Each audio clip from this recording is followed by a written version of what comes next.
यहाँ इस press conference में हमारे साथ Congress party, CPI, CPM, Bhakpa Male, Congress party और आरजेडी के सभी यहाँ नेता और प्रिंट इलेक्ट्रॉनिक मीडिया के हमारे जितने साथी हैं, सभी लोगों का स्वागत है। सबसे पहले मैं बड़ा विनम्रता से हाथ जोड़ करके, नतमस्तक हो करके बिहार की जनता को धन्यवाद देना चाहूँगा। और आप सब लोग जानते हैं कि चुनाव का फैसला आया है, जनता ने अपना फैसला सुनाया है और चुनाव आयोग ने अपना नतीजा सुनाया है। जनता का फैसला महागठबंधन के पक्ष में है, चुनाव आयोग का नतीजा एनडीए के पक्ष में है।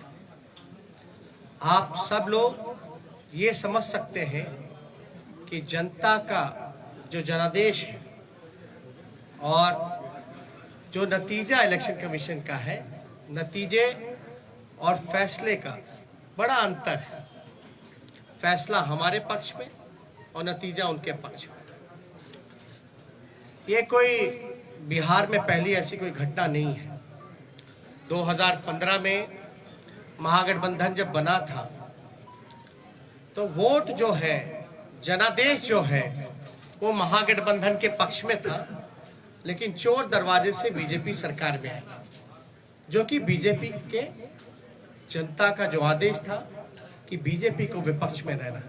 लेकिन बिहार के मुख्यमंत्री लालच में, लोभ में या डर के कारण, या आप कह सकते हैं बीजेपी ने हाईजैक कर लिया। बीजेपी की सरकार रही, कहा जाता है डबल इंजन की सरकार, लेकिन पूरे चुनाव में हम लोगों ने जो सही मुद्दा था, जो जनता का मुद्दा था, चाहे सरकारी नौकरी रोजगार के सवाल पे, गरीबी, भूखमरी, पलायन, मजदूर, किसान, शिक्षा, चिकित्सा, या आप कह सकते हैं नियोजित शिक्षकों की जो समान काम समान वेतन या स्वयं सहायता समूह के मानदेय की बात रही हो, नौकरी की बात रही हो, उसको लेकर के हम लोग बड़े सकारात्मक रूप से हम लोगों ने मुद्दा बनाया और मुझे खुशी है कि जनता ने हम लोगों का साथ दिया और उस मुद्दे पे चर्चा हुई। और मैं अभी भी कहना चाहता हूं कि देश का, बिहार का ही नहीं बल्कि देश का युवा, मजदूर, किसान, स्वयं सहायता समूह, जीविका दीदी हो, आंगनबाड़ी हो, आशा वर्कर हो, विकास मित्र हो, नियोजित शिक्षक हो, जो हमारे श्रमवीर रहे हो, आज सब लोगों में आक्रोश है। आक्रोश इस बात का, धन बल छल, धन बल छल। एक तरफ देश के प्रधानमंत्री, बहुत ही शक्तिशाली प्रधानमंत्री, और एक बिहार के मुख्यमंत्री, तमाम पूंजीपति एक तरफ रहे, जोड़ भाग गुना सब कुछ करने के बावजूद भी इस 31 साल के नौजवान को रोकने में नाकाम रहे। तब जाकर के जो बीजेपी का जो प्रकोष्ठ है, आप प्रकोष्ठ भली भांति समझ सकते हैं कि बीजेपी का प्रकोष्ठ कौन है। बीजेपी के प्रकोष्ठ ने जोड़ भाग गुना सब कुछ किया, फिर भी राष्ट्रीय जनता दल को सिंगल लार्जेस्ट पार्टी होने से रोक नहीं पाई।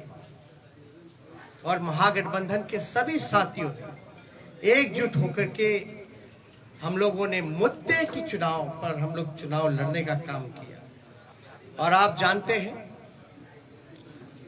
कि ये मुद्दा, कुछ लोगों ने असमर्थता जताई कि नौकरी नहीं दी जा सकती, जो कि डबल इंजन का चेहरा है।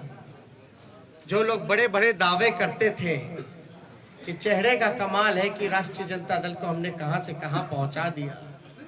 आज देखिए उनका चेहरा तीसरी नंबर पे चले गए, तीसरी नंबर पर। नीतीश कुमार जी, साफ तौर पे ये समझ लें, भाजपा के लोग साफ तौर पे ये समझ लें, ये जो जनादेश है ये बदलाव का जनादेश है। अगर थोड़ी सी भी अंतरात्मा नैतिकता नीतीश कुमार जी में बची होगी तो ये जो कुर्सी पर बैठने का जो शौक है, जोर तोड़ भाग गुना करके जो बैठने का शौक है, कहीं ना कहीं से उनको जनता के इस फैसले का सम्मान करते हुए कुर्सी से हट जाना चाहिए। और कुछ लोग भले ही कुर्सी पर बैठे, लेकिन महागठबंधन और हम लोग जनता के दिलों में बैठे हुए हैं। जनता, बिहार की जनता हम लोगों के साथ है। और बड़ा आश्चर्य की बात है, अभी तो हम लोग धन्यवाद यात्रा भी निकालेंगे, क्योंकि हमारा स्पष्ट मानना है कि हम जीते हैं, हम हारे नहीं हैं, हम जीते हैं। पहली बार देश के किसी विपक्ष ने एक एजेंडा सेट किया और ये जो नतीजा आया है ये हमारे पक्ष में फैसला है और नतीजा जो उनके पक्ष में। लेकिन क्या ये सवाल खड़ा होता है कि देश के खासतौर पे बेरोजगारी, जहां बिहार में 46.6% है, जहां मुख्यमंत्री असमर्थता जताते हैं कि नौकरी नहीं दे सकते, तो क्या बिहार का जनता रोजगार नहीं चाहता? बिहार का जनता सरकारी नौकरी नहीं चाहता? ये सवाल खड़ा करता है। और हम लोग तो धन्यवाद यात्रा में भी जल्दी ही जाएंगे, लेकिन सरकार में अगर जो लोग छल कपट धन बल के कारण जो लोग बैठ रहे हैं, उनसे हम कहना चाहते हैं कि 4 दिन की ही चांदनी है, लेकिन अगर 19 लाख रोजगार, समान काम वेतन नियोजित शिक्षकों को, स्वयं सहायता समूह को अगर मानदेय, शिक्षा चिकित्सा अगर नहीं सुधरी जनवरी तक के महीने पर, तो हम महागठबंधन के लोग बड़ा आंदोलन करने का काम करेंगे। दूसरा पहलू, कुछ लोग बड़ा कहेंगे कि हार गए तो लोग रो रहे। नहीं, हम लोग रोने वाले लोग नहीं हैं, हम लोग संघर्ष करने वाले लोग, जनता के बीच रहने वाले लोग, सबको साथ लेकर के चलते हैं। जहां भी रहेंगे जनता की आवाज को बुलंदी से उठाते रहेंगे। लेकिन आप सब लोग देखिएगा कि आखिर कहां जोर तोड़ भाग गुना हुई। तो कुछ सवाल है, हम आपको counting of postal ballot papers की प्रक्रिया बता दें। काउंटिंग पोस्टल बैलेट में एक दिन पहले ही राष्ट्रीय जनता दल के पेज से एक वीडियो जो है एक जारी किया गया था, ठीक चुनाव से पहले। उस वीडियो में साफ तौर पे दिखाया था कि रात के अंधेरे में आरा में रात के अंधेरे में एक गाड़ी निकली, उस गाड़ी में पोस्टल बैलेट के बक्से निकले। चुनाव आयोग बताए कि रात में कोई भी ट्रांसपोर्टेशन, चुनाव के वोट बक्से कोई इधर से उधर ले जाया जा सकता, नहीं ले जाया। और अगर आप इन्हीं के लॉस की बात करें इलेक्शन कमीशन का कि क्या प्रोसीजर होना चाहिए, counting of postal ballets paper 15.15.4 इनका पॉइंट है, उन्हीं का इलेक्शन कमीशन का।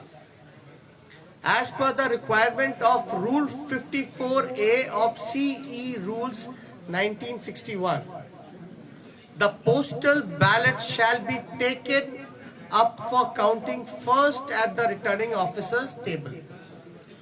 मतलब पोस्टल बैलेट की गिनती जो है उसकी प्रक्रिया पहले होनी चाहिए। साफ तौर पे इसमें लिखा है। और under the law rule 54A of the conduct of the election rules 1961, the postal ballot papers are to be counted first. It is clarified further that it is not necessary to wait for the counting of postal ballots to be completed before counting of votes recorded in EVM starts. मतलब आपको जरूरी नहीं आप इंतजार कर सके, आपको प्रक्रिया जो है समांतरण शुरू कर देनी चाहिए। वोटों की, पोस्टल बैलेट की वोटों की गिनती पहले ही शुरू कर देनी चाहिए। ये मेरा नहीं है, ये तो चुनाव आयोग का है। After a gap of 30 minutes from the commencement of counting of postal ballot papers, the counting votes of EVM can start. 30 minute के बाद आप ईवीएम की जो प्रक्रिया है वो चालू कर सकते हैं। Counting of postal ballot papers shall be done at returning officers table. All postal ballot papers received by returning officer should be brought before him, her. Only such postal ballot papers are received before the hour fixed for commencement of the counting shall be counted. तो इसमें साफ तौर पे ये जिक्र किया गया है कि प्रक्रिया जो है पोस्टल बैलेट की पहले होनी चाहिए। और जरूरी नहीं है कि आप जो है पहले ईवीएम के ही करिए, आप पोस्टल बैलेट पहले काउंट कीजिए, उसके 30 मिनट बाद आप ईवीएम की गिनती चालू कर सकते हैं। एक और है 15 पॉइंट, पेज नंबर 260 में जाके देखिएगा। In case the victory margin is less than total numbers of postal ballot received, then there should be a mandatory reverification of all postal ballots in the presence of observer and the RO. All the postal ballots rejected as invalid, as well postal votes counted in favor of each and every candidate shall once again be verified and tallied. The observer and the RO shall record the finding of re-verification and satisfy themselves before finalizing the result. The entire proceeding should be videographed without compromising the secrecy of ballot, and the video cassettes CD should be sealed in a separate envelope for future reference. इसमें साफ तौर पे है कि आप चाहे postal जो invalid हो या वैलिड हो, आपको ऑब्जर्वर और इन सब के सामने जो है वीडियोग्राफी करा करके इसका सीडी भी जितना वीडियोग्राफ्ट है, कैसेट्स है, इन सब को सील करके रखा जाए। और ये सील का जो ड्यूरेशन होता है ये बड़ा इंटरेस्टिंग है। चुनाव नतीजे के 40 दिन तक इलेक्शन कमीशन को ये अनुमति है कि वो पोस्टल बैलेट्स को जो है सील रख सकते हैं। आप शिकायत जो होगा आपको सेटिस्फाई करना है। You have to satisfy all the candidates whether if they have doubts, because ये इलेक्शन कमीशन की ड्यूटी है। अब एक और इंटरेस्टिंग डेटा आप लोगों को हम बताना चाहेंगे। एनडीए को जो कुल वोट मिला 1,57,728। मैं दोहरा दूं, एनडीए का जो कुल वोट है 1,57,728, जिसका प्रतिशत निकल के आता है ऑल ओवर चुनाव का 37.3। महागठबंधन को वोट जो मिले 1,56,88,458, 1,56,88,458 जो कुल प्रतिशत महागठबंधन का निकल के आता है वो 37.2। हमें मिले 37.2 और एनडीए को मिले 37.3, यानी 1 पॉइंट का अंतर है। 0.1 का अंतर है, जो कि अगर वोट में अगर कन्वर्ट करें तो ये 12,270 वोट का अंतर, यानी एनडीए और महागठबंधन का कुल वोटों का अंतर 12,270 का है। अब 12,000 में वो उनको 15 सीट लीडिंग पे है, आगे है। ये आश्चर्य की बात है कि 12,000 में वो 15 सीटें जीत गए। और याद कीजिएगा, अद्भुत आंकड़ा हम आपको और भी देंगे कि पोस्टल बैलेट्स वोट कौन देता है? जो सर्विस में है, ज्यादातर शिक्षक लोग हैं जो कि एजुकेटेड हैं, वो लोग हैं जो जागरूक लोग हैं, जो जानते हैं कि वो पोस्टल से भी मतदान कर सकते हैं। और कई लोग ऐसे होंगे जो कई बार पोस्टल से मतदान किया गया होगा, एनवलप में करते हैं, बैलेट पे करते हैं। यानी जो जागरूक व्यक्ति है वही ये काम कर सकता है। आप एक पोस्टल को आप रिजेक्ट कर देते हैं, एक रिजेक्ट समझ में आता है, 10 रिजेक्ट समझ में आता है, 50 रिजेक्ट समझ में आता है। आप 900 पोस्टल वोट रद्द कर रहे हैं, 700 पोस्टल वोट रद्द कर रहे हैं, 500 पोस्टल वोट रद्द कर रहे हैं।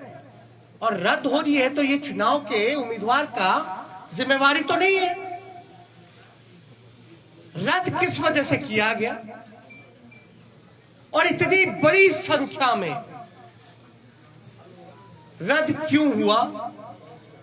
जब हमारे कैंडिडेट्स ने जब मांगा रिटर्न में आरओ से कि लिखित में दीजिए कि आपने रद्द क्यों किया, आरओ की जिम्मेदारी है कि वो कैंडिडेट्स को सेटिस्फाई करे, जो कि हमने आपको गाइडलाइन में बताया। और किससे पूछ करके इलेक्शन कमीशन ने गिनती जो है लास्ट में पोस्टल का किया और रद्द करने का काम किया? पहले क्यों नहीं काउंटिंग कराई गई? किसके दबाव में? अगर जहां भी पोस्टल अगर बाद में काउंट हुए हैं तो हमारी मांग है, क्योंकि 40 दिन तक सील्ड रहता है, रिकॉर्डेड होने चाहिए, वीडियोग्राफी लाइए, वैलिड इनवैलिड बैलेट पेपर्स को सामने रखिए और रिकाउंटिंग कराया जाए। ये हमारे महागठबंधन लोगों की मांग है, उस पर रिकाउंटिंग कराया जाए। हमारी जो हार हुई 17 वोट से, 12 वोट से, 50 वोट से, 70 वोट से, 100 वोट से, 150 वोट से, लगभग 20 सीटों को हराया गया। ये कौन जवाब देगा? ये लोग बोलते रहे रोए रोए, लेकिन मेरा सवाल जायज है। चुनौती देता हूं बिहार के मुख्यमंत्री को, जो चोर दरवाजे से सत्ता हथियाना चाहते हैं, सत्ताधारियों को, कि पोस्टिंग पोल, एक सवाल का जवाब दे कि पोस्टिंग जो हुआ है बैलेट का, पोल जो हुआ है वो पहले होना चाहिए या बाद में होना चाहिए? वही लोग बताएं। मेरा सवाल, अब बाद में हुआ तो किसकी गलती है? बस इतना सा मामूली सा सिंपल आंसर हम जानना चाहते हैं कि आप जो गाइडलाइंस है चुनाव आयोग का, साफ तौर पे इस पे लिखा हुआ है,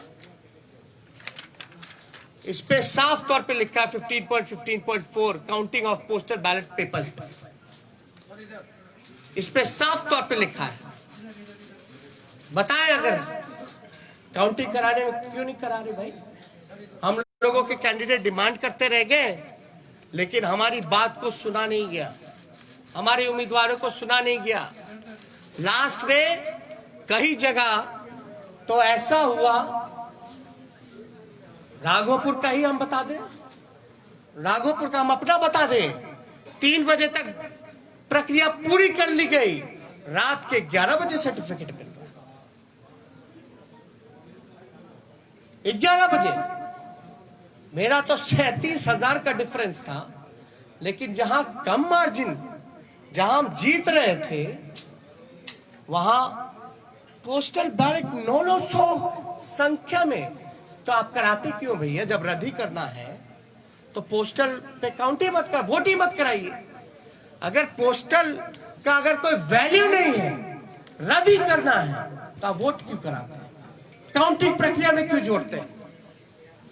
या तो रिकाउंटिंग कराइए, आपके पास तो पूरा दस्तावेज, सब दूध का दूध, पानी का पानी हो जाएगा, पता चल जाएगा कौन किसके दबाव में काम कर रहा है, किसके इशारे पे काम कर रहा है। तो ये कई जगह तो सर्टिफिकेट दे करके छीनने का प्रयास किया गया। अब आप बताइए, हम सबूत कहां से लाए? ना मोबाइल ले जाने दिया जाता है, मोबाइल ले जाने दिया जाता तो सब पता चल जाता, ना किसी को प्रवेश किया करने दिया जाता है। हमको तो छोड़ दी, मीडिया के लोगों को भी प्रवेश नहीं करने दिया जाता है, और लोग कह रहे हैं कि सबूत ला। कहां से लाए सबूत? सबूत तो वहीं से आएगा ना जब आप इसकी रिकॉर्डिंग निकालिएगा, सीसीटीवी की, वीडियोग्राफी की। वैलिड इनवैलिड जो क्यों निकाल के दिखाओ ना जनता को। क्या जिनका रद्द किया गया वोट, क्या तो आप वोटर मानते ही नहीं है? अगर रद्द हुआ तो क्या प्रक्रिया है कि वो फिर से पुनः मतदान करे? चुनाव आयोग के लिए तो एक एक वोट का महत्व है ना। लोकतंत्र में आप 900 वोट पोस्टल बैलेट का रद्द कर दीजिएगा एक कॉन्स्टिट्यूएंसी में, और वो भी एजुकेटेड जागरूक वोटर्स का, जो सर्विस में है, उनके वोट के मान नहीं होगा, तो भाई सवाल तो बनता है। क्योंकि ये लोकतंत्र बचाने की लड़ाई है, और लोकतंत्र कैसे बचे? और एक वोट से हार भी होती है, जीत भी होती है। लेकिन आप देख रहे होंगे ना, चेहरे का चमक कहां चला गया? तीसरे नंबर पर। अब तक सामने नहीं आए, फिर क्वारंटाइन हो गया, फिर क्वारंटाइन हो गया। अरे भैया, अंतरात्मा जगाइए। नैतिकता, सिद्धांत, नीति, विचार सब धूमिल आपने कर लिया। अब आपने तो खुद कहा संन्यास लेने की बात। संन्यास लेने का काम कर रहे हैं तो कम से कम आखिरी के क्षण दिनों में काली अपने मुंह पे मत पुतवा करके जाइए। काली अपने मुंह पर या जनता का हाय लेकर के अपने राजनीतिक सफर का अंत मत कीजिए नीतीश जी। अंतरात्मा जगाइए। इसलिए हम सब लोगों को लगा कि ये प्रेस कॉन्फ्रेंस करना, और मैं पुनः बिहार को धन्यवाद दूंगा, धन्यवाद यात्रा करूंगा। भले ही छल कपट से कुर्सी पे ना बैठ पाए, लेकिन जो लोगों ने अपने दिलों में बैठाया है, इसके लिए हम जरूर जनता को धन्यवाद देंगे। और हमारा मानना है महागठबंधन की जीत हुई है, डबल इंजन की हार हुई है, जनता हमारे साथ है। और कुछ प्रकोष्ठ के लोग जो नतीजा, फैसला नहीं, जिन्होंने नतीजा सुनाया है, वो भी तो किसी के दबाव में काम कर। तो इसलिए ज्यादा कुछ ना कह के, अगर आप लोगों का कोई सवाल हो तो उसका जवाब देना चाहिए। एक मिनट, सवाल बहुत संगठित तरीके से पूछेगा, एक पर एक। हाँ, अब आप पूछिए। क्या महागठबंधन बिहार में फिर से सरकार बनाने की कोई कोशिश करेगी? कहीं से उम्मीद वैसी है, या फिर और कोई आंकड़ों के द्वारा सरकार बनाने की कोई कोशिश होगी? देखिए, हमने साफ तौर पे बोला, ये मैंडेट जो है बदलाव का मैंडेट है। ये जनादेश जनता ने बदलाव के लिए दिया। तो जो लोग बदलाव के साथ हैं, इन चीजों को समझेंगे तो जरूर वो अपना फैसला लेंगे। क्या आरजेडी इस कोशिश में है कि जो छोटे दल को साथ में लिया जाए? अभी आपको हमने तो साफ तौर पे बोला कि ये जनादेश जो है बदलाव का है। ये उनके ऊपर है कि वो जनता के साथ, इस फैसले के साथ रहते हैं नहीं रहते। इधर से एक सवाल। तेजस्वी जी, कांग्रेस को 70 सीटें आरजेडी ने दी, महागठबंधन में 70 सीटें मिली, 19 सीटें वो केवल जीते। उनके ही नेता कह रहे हैं कि हमारी वजह से तेजस्वी की सरकार नहीं बन पाई। आपका क्या रिएक्शन है इस पर? क्या आपको मलाल है कि आपने कांग्रेस को 70 सीटें दे दी? पहली बात, महागठबंधन हम लोग मजबूती के साथ चुनाव लड़े। हम लोग एक दूसरे के साथ मजबूती के साथ खड़े हैं। कौन क्या कहता है ये विश्लेषण का समय नहीं है। अभी जो बात है, ये समय है कि हमको जो हराने का प्रयास किया जा रहा है, जो हमने सिंपल सा सवाल पूछा है कि जो रद्द हुए हैं क्यों हुए हैं, प्रक्रिया उसकी शुरुआत की थी, अंत में आपने ये क्यों किया, आपने रिटर्न में लिख करके क्यों नहीं दिया। मेरा अभी भी मानना है कि लगभग ऐसे 20 सीटें जो हैं हम लोगों को हराया गया है। ओवैसी की पार्टी AIMIM ने एक मिनट सुनिए एक मिनट, इनका वह सवाल है, एक साथ पूछे ना। सवाल ये है कि 119 के आंकड़ों तक आपने छुआ, फिर 108 हो जाता है, फिर 110 पे उसको कर दिया जाता है। चुनाव आयोग 5 घंटे इतने में उलझा के रखता है, इसको लेकर क्या कहना है? और कहीं ना कहीं ओवैसी ने आपको जो है एक तरह से देखा जाए तो नुकसान पहुंचाया। नहीं, देखिए, किसी के पास एक तो अपने ही गाइडलाइंस का, जब हमने आरा का एक एग्जांपल दिया कि रात में आप बक्सा लेके जा रहे हो आ रहे हो, वो क्या उचित है? क्या वो गाइडलाइंस को वो चीजें फॉलो करती है? वो तो एविडेंस हुआ ना, वो तो एविडेंस है। वीडियो में आपका आईडी कार्ड भी दिख जाएगा, बैलेट पे बक्से जो रखे हुए हैं स्टील के, उसमें नंबर भी दिया जाएगा, गाड़ी का नंबर भी मिल जाएगा। तो उसमें हम तो स्पष्ट रूप से मान रहे हैं कि हमको तो कम से कम 130 सीटें महागठबंधन को मिली है। 130 सीटें मिनिमम महागठबंधन को मिली है।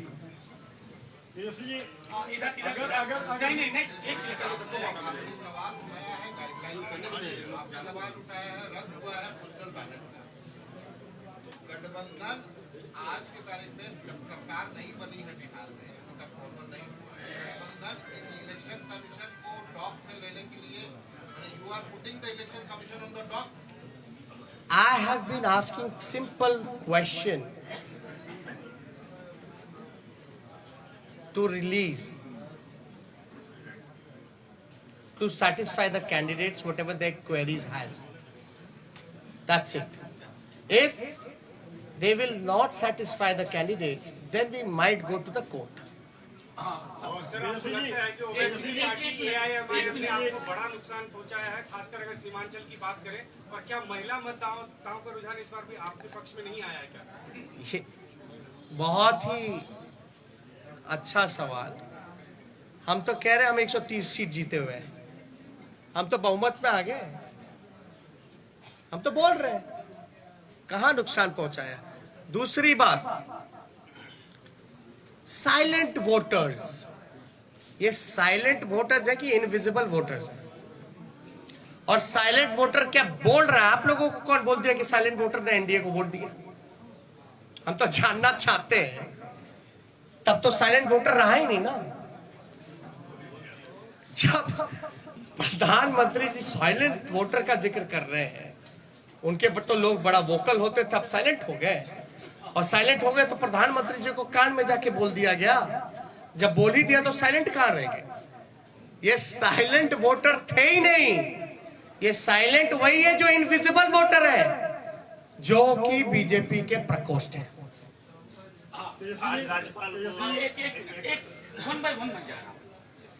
तेजस्वी जी, नीतीश कुमार कहते हैं कि महिलाएं आज भी उनके साथ हैं, महिलाओं का साथ रहा इसलिए उन्होंने सत्ता वापसी फिर से करना है। दूसरी बात, आप कह रहे हैं कि हमारे साथ अन्याय हुआ है, तो क्या न्याय पाने के लिए कोर्ट का दरवाजा खटखटाएंगे, सुप्रीम कोर्ट, हाईकोर्ट जाएंगे आप लोग? देखिए, कौन किसके साथ है, कहां किसके साथ है, हा? लेकिन हमारे आंकड़े के हिसाब से जो कैंडिडेट वहां रहे, हम तो 130 पे हैं। हम तो ये कह रहे बिहार की जनता हमारे साथ है। आप क्यों जोड़ गुना भाग करा करके आप सरकार हथियाना चाहते हो? पहली बात, महिलाओं की जहां तक बात आएगी, तो जब सरकारी नौकरी मिलता है तो उसमें महिलाएं नहीं है? आप देखिएगा, महंगाई इतनी बढ़ गई तो क्या महिलाओं के किचन को इफेक्ट नहीं किया? सिलेंडर का दाम क्या है? घर का बिजली बिहार में सबसे महंगा है, क्या वो महिलाओं को असर नहीं करता है? ये महिला को अगर पहले नुकसान होता था अगर शराब का, घर का पैसे का, तो 200 रुपए का, आज नीतीश कुमार जी की वजह से जो ब्लैक मार्केट बन गया है वही 200 रुपए से ज्यादा 500 रुपए का घाटा हो रहा है महिलाओं को। तो कहां से उनके साथ महिलाएं भाई? ये सब केवल एक स्क्रिप्टेड प्रोपेगेंडा चलाया गया है, और जो कि इस इलेक्शन में ये जितने स्क्रिप्टेड प्रोपेगेंडा चलाने की कोशिश की गई, अरे आपने तो देखा इस चुनाव में इतने शक्तिशाली पीएम हो, मुख्यमंत्री हो, अब शब्द भी मेरे को कहा, मेरे परिवार को कहा, फिर भी हम आशीर्वचन के तौर पे हमने चुनाव लड़ा। तो कहां से आपका? देखिए सिंपल, मैं तो सत्ता में बैठे लोगों से भी पूछना चाहता हूं कि आप बताइए प्रोसीजर क्या है पोस्टल का, गिनती की क्या प्रक्रिया है, क्या वो फॉलो हुई है नहीं हुई है? अगर हुई नहीं हुई जो भी छोड़िए अलग बात, या हमारे जो उम्मीदवार रहे अगर वो कोई क्वेरी इलेक्शन कमीशन को उस समय पूछ रहे थे तो उस समय इनकार क्यों किया गया, लिखित तौर पे क्यों नहीं दिया गया? और अब हम सभी उम्मीदवार जो है लिख करके इलेक्शन कमीशन को भेज रहे हैं, और हमको तो सीडी भी चाहिए, वीडियोग्राफी भी देखना है। इससे पहले कि मैं अगला सवाल तेजस्वी जी के लिए लूं, मैं एक चीज और उसमें जोड़ देना चाहता हूं। इस बार सबसे बड़ा पोस्टल बैलेट का आधार था नियोजित शिक्षकों की। बिहार सरकार और उसकी मुखिया को मालूम था कि ये पूरी की पूरी नियोजित शिक्षकों का समुदाय शिफ्ट कर गया है, इसलिए इनवैलिड करने की कोशिश हुई, और वो सब चीजें हम एविडेंस के तौर पर मांगेंगे और इनके जीते हुए लोग हारेंगे। और एक बात, इनवैलिड करने का कारण जो हमको संदेह है ये है कि पोस्टल की जितनी भी काउंटिंग हुई है, एज एन एग्जाम्पल राघोपुर अगर लेते हैं, मेरे क्षेत्र का लीजिएगा, जहां हम 37,000 से चुनाव जीते, जहां हम अच्छे से चुनाव जीते हैं, वहां भी पोस्टल में हम जीते हुए हैं लगभग 3 गुना ज्यादा से। एक एग्जाम्पल अगर रूनी सैदपुर का लीजिएगा, सीतामढ़ी का, तो वहां लगभग जो है 15 से 20,000 वोटों से हारे हैं, 25,000 से हारे हैं। लेकिन वो हारे हुए 15 से 20,000 क्षेत्रों में भी पोस्टल में एक तरफा हम लोग लीडिंग किए।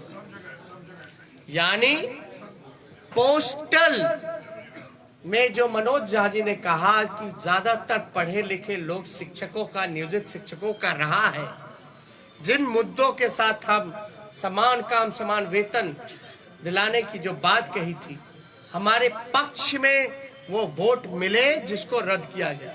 और ध्यान से, आरा वाला भी पोस्टल बैलेट का ही बक्सा था रात का, तो एक जगह का पकड़ाया, लेकिन रात के अंधेरे में क्या क्या खेल हुआ, ये तो आंकड़ा जो है हम लोग डिमांड कर रहे हैं आयोग से। एक आखिरी सवाल। एक मिनट। अरे नहीं ऐसे वो हाथ पहले से राजभवन गए थे लेकर दिल्ली और उनसे जब सवाल किया गया कि विपक्ष जो आरोप लगा रहा है उस पर क्या कहना है उनका, उन्होंने कहा कि हमने विपक्ष को कहा है। अरे भैया भाई सुनिए, समझ गए आप। एक मिनट, गवर्नर चुनाव लड़ रहे थे क्या? नहीं, एक मिनट बात सुनिए। गवर्नर चुनाव लड़ रहे थे क्या? चुनाव कौन लड़ रहा था? कैंडिडेट। इस गाइडलाइन में क्या लिखा है इलेक्शन कमीशन का? किसको सेटिस्फाई करता है, गवर्नर को कि कैंडिडेट को? क्या वो सीडी दिखाए क्या? दे मीडिया को दे दे, अरे मीडिया को दे दे, सब देखे ना। Thank you. आपने चिन्हित किए जिसमें गड़बड़ी की गई है, उसमें आपकी कितनी है और कांग्रेस की कितनी है? वो लिस्ट हम लोग दे देंगे, उसमें कोई वो नहीं है। और अब मैं इस प्रेस कॉन्फ्रेंस की समाप्ति की घोषणा करता हूँ। शुक्रिया। क्या महागठबंधन वीआईपी और हम पार्टी के संपर्क में है? लेट से आया। हमने पहले ही इसका जवाब दे दिया है कि ये जनादेश बदलाव का है और फैसला उनको लेना है कि जनता के फैसले के साथ है कि नहीं। शुक्रिया तमाम साथियों।